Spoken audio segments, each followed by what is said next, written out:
Hey guys, welcome back to Concordia Jedi, and welcome to a new series called Lightsaber History. This is the weapon of a Jedi Knight.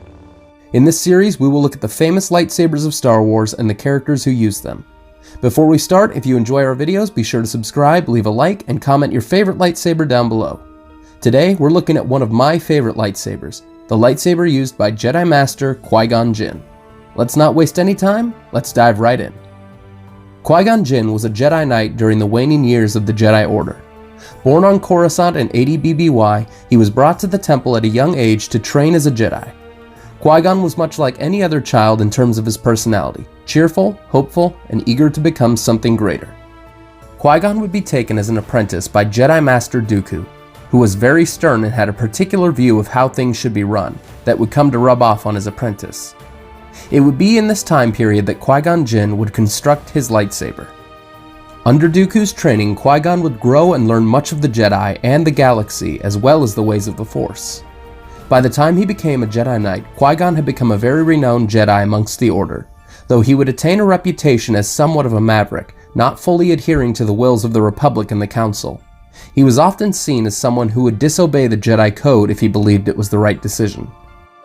Contrary to popular belief amongst fans, however, Qui-Gon was not a gray Jedi. He was still very much a Jedi who served the light. What separated him from his fellow Jedi, however, was that Qui-Gon, like his master, felt that the Jedi were becoming too caught up in the affairs of the Republic and its politics rather than following the will of the Force. Despite this, Qui-Gon remained loyal to the Jedi Order, unlike his master who would leave the Order, becoming one of very few who willingly abandoned this way of life. A few years later, Qui-Gon would become a Jedi Master and would take young Obi-Wan Kenobi as his apprentice.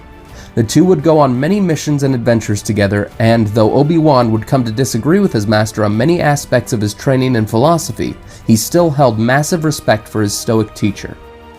In 32 BBY, Qui-Gon and Obi-Wan would be sent to negotiate a deal with the Trade Federation, who had forced a blockade on the planet Naboo. The two Jedi were ambushed and would escape to the planet below, where they would learn of the Trade Federation's plan to invade Naboo and force their leader Queen Amidala to sign a treaty legalizing their occupation. With the help of a Gungan named Jar Jar Binks, the two Jedi would liberate the Queen and escape the blockade. However, due to a damaged hyperdrive, they would be forced to land on Tatooine for repairs. Here in a junk shop, they would encounter a young slave boy named Anakin Skywalker, who would be instrumental in aiding our heroes in repairing their ship and returning home. Qui-Gon sensed that Anakin was extremely powerful with the Force. After a blood test, Qui-Gon learned that Anakin's midichlorian count was the highest of any Jedi in recent history. This led Qui-Gon to believe that Anakin could be the chosen one of Jedi legend. After a high-risk gamble involving the Boonta Eve pod race which Anakin won, not only did they have the parts they needed, but Anakin won his freedom and would leave with Qui-Gon Jinn to train as a Jedi. Sadly, Anakin would have to leave his mother behind, promising to return and free her. Danger would strike, however, as a dark assassin wielding a crimson lightsaber would ambush them in the desert. Qui-Gon would fend off the villain and they would escape. Upon arriving on Coruscant, Qui-Gon would introduce Anakin to the Jedi Council, who would test him to determine if he would be trained. The Council, however, would decide against Anakin's training as he was too old and had too many attachments. Qui-Gon would not be swayed and would decide to train Anakin, while Obi-Wan would face the trials to become a Jedi Knight. This matter would be put aside, however, as Queen Amidala would decide to confront the Trade Federation by enlisting the help of Jar Jar's people, the Gungans. They would return to Naboo with Anakin alongside, kept safe by Qui-Gon. They would storm Theed Palace and clear the hangar for the pilots to escape, and head into orbit to destroy the Federation control ship. They would not get far, however, as they would once again be confronted by the assassin from Tatooine, Darth Maul. As Amidala and the soldiers would take another route to the throne room, Qui-Gon and Obi-Wan would confront Maul, who, with his double-bladed saber, would match the two Jedi blow for blow. It is here that Qui-Gon would meet his end.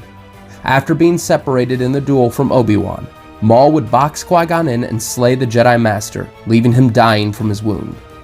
Obi-Wan would confront Maul in a fierce duel, even severing half of the Sith Lord's weapon, but he would be knocked into a large, seemingly bottomless pit, holding onto a control nozzle for dear life as his lightsaber tumbled away. Maul stood gloating above Obi-Wan, savoring his ensured victory.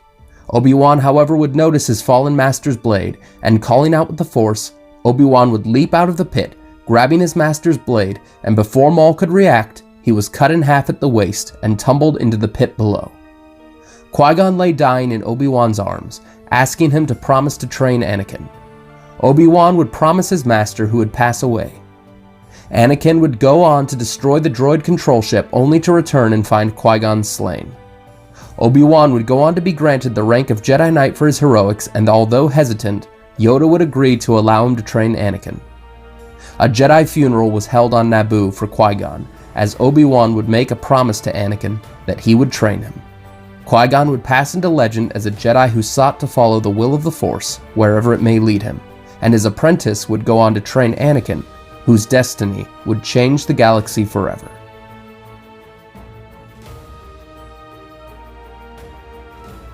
Qui-Gon Jinn's lightsaber was a very simple design. The hilt, which measured just over 11 inches or 28 centimeters, was slick and black with a silver body shroud and deep-set grooves in the grip, and a black knob on the belt that would allow it to be clipped onto the user's belt. The saber was very simplistic, having just a single red activation switch. Like almost all lightsabers, it was powered by a kyber crystal and produced a vibrant green blade. This lightsaber was created by Qui-Gon and carried by him throughout his life as a Jedi. It did not see its last action on Naboo, however. Obi-Wan would continue to use Qui-Gon's lightsaber for a time after his master's death. He would wield this lightsaber for a while before constructing a new lightsaber for himself and retiring his master's weapon. In Legends continuity, it was also wielded briefly by Anakin during his training. Obi-Wan would keep this lightsaber in his possession until his death. The ultimate fate of the weapon is unknown. In terms of lightsaber combat, Qui-Gon Jinn was a practitioner of Form 4 Ataru. This form of combat was very aggressive and high energy. It was most effective against single opponents, though it was not recommended for prolonged combat situations or combat in enclosed areas, as both the blade work and movements of Ataru are very acrobatic in nature.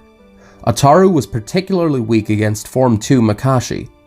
Ataru had another weakness, however, in that the strikes, while swift, lacked in kinetic energy and often put the user out in the open. Still, Ataru was extremely useful in that the user would not rely on their skills with a lightsaber alone, but utilize the Force to invigorate their body and soul. A Form 4 practitioner would use their body as a weapon as well as their blade. Qui-Gon, being in his 60s and no longer in his prime during The Phantom Menace, would forego the more acrobatic nature of the style and focus more on the blade work to conserve energy. In the end, however, his style of combat became his undoing, as the environment he fought in during his final hour was not complementary to his fighting style, and led to Maul taking advantage of his weakness. Ironically, it was this weakness that led to Obi-Wan learning the far more defensive Form 3 technique. During the filming of The Phantom Menace, multiple lightsabers were machined out of many materials. The blades used in these props were made from steel and aluminum-based rods that were screwed into the handles.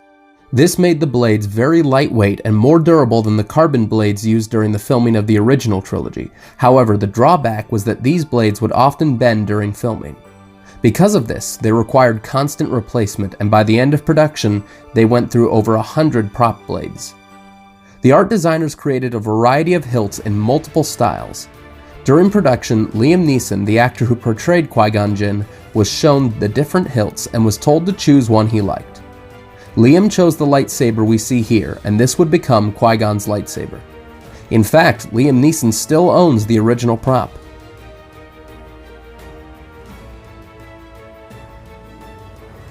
I think Qui-Gon's lightsaber is a favorite of mine due to its simplicity.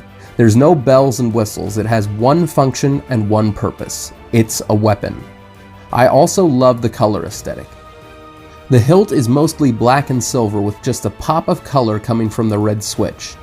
And of course, green is my favorite color, so the green, black, and silver colors make for a great combination. Though I am curious as to its current status within Star Wars.